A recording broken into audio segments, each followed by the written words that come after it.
No.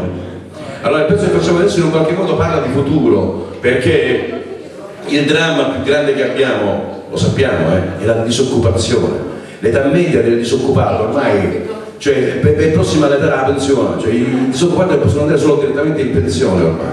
Qualche tempo fa ho scritto un pezzo dedicato a questo tema. Il pezzo ha per titolo "Tanto tempo c'è", perché è quella frase che tantissimi giovani ormai, patrifamiglia, diciamo, non più giovani, si sono sentiti ripetere, no, dai politici, dai vari politici, e a questo punto veramente senza fare più differenza. Tu vota per mia, per te ci penso io. Tanto tempo c'è.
Grazie a Tiziano per averci dato la possibilità di stare con voi.